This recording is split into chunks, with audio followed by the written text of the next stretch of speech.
Assalamualaikum warahmatullahi wabarakatuh. Perkenalkan, nama saya Muhammad Alam Jaya, NIM B1B121156.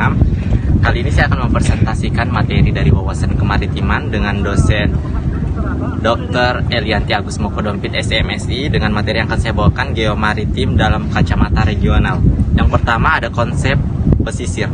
Beberapa definisi pesisir atau wilayah pesisir yang dikemukakan oleh para ahli, diantaranya UNCED Agenda 21 Chapter 17,3/1992, wilayah pesisir memiliki habitat yang beragam dan produktif yang penting bagi pemukiman penduduk, pembangunan, dan masyarakat lokal. Selain itu, menurut Kay and Alder tahun 1999, pesisir merupakan tempat bertemunya daratan dan lautan. Materi selanjutnya yang akan saya bawakan yaitu batas-batas wilayah pesisir.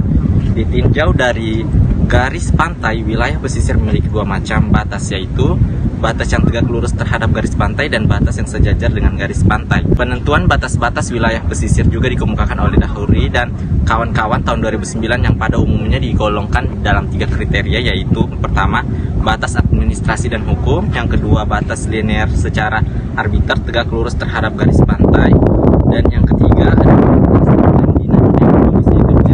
atas sebaran spesial dari karakteristik alamiah atau kesatuan proses-proses ekologis seperti pasang surut, migrasi biota, dan aliran sungai. Selanjutnya ada lepas pantai, yang dimana yang pertama batasan pantai serta zona ekonomi eksklusif dan batas landas kontinen.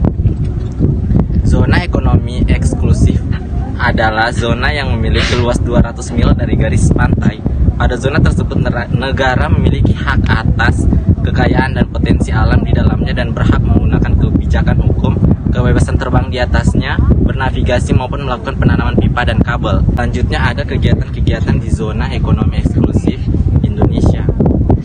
Masalah kegiatan dalam zona ekonomi eksklusif diatur dalam pasal 5, kegiatan untuk eksplorasi dan eksploitasi sumber daya alam atau kegiatan lainnya seperti pembangkitan tenaga air, arus, dan angin yang dilakukan oleh warga negara Indonesia atau Badan Hukum Indonesia harus berdasarkan izin dari pemerintah Republik Indonesia.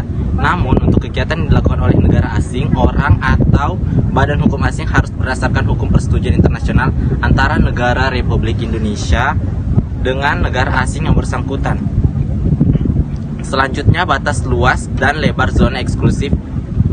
Masalah kegiatan dalam zona ekonomi eksklusif diatur oleh pasal 5 Undang-Undang Nomor 5 tahun 1983. Dalam melaksanakan pengelolaan dan konservasi sumber daya alam hayati, pemerintah Republik Indonesia menetapkan tingkat pemanfaatan di sebagian atau keseluruhan daerah di zona eksklusif Indonesia pada sektor perikanan negara. Indonesia belum sepenuhnya memaksimalkan seluruh jumlah tangkapan yang akan diperbolehkan. Selanjutnya, deoptimasi zona ekonomi kreatif. Mengenal konsep zona perikanan sehingga perjanjian ini dibuat adalah perjanjian batas zona perikanan.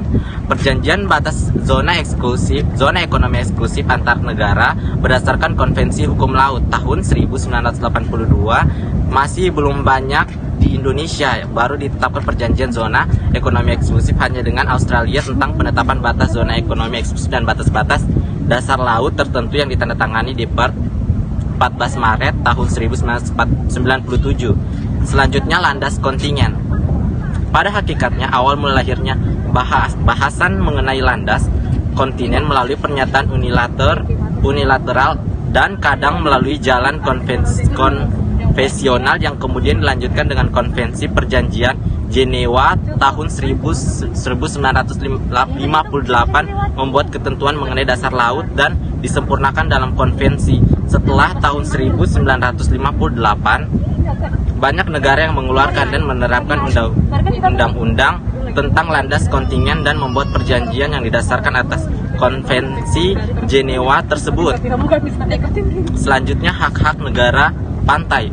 Pasal 2 Konvensi Jenewa menyatakan negara yang berada di sepanjang pantai memiliki hak-hak berdaulat atas kontinen untuk bertujuan eksplorasi dan eksploitasi sumber daya alam yang dimilikinya. Hak-hak tersebut dicantumkan pada ayat 1, yaitu hak eksklusif sehingga dapat melakukan kegiatan di atas landas kontinen. Selanjutnya, deoptimasi landas kontinen.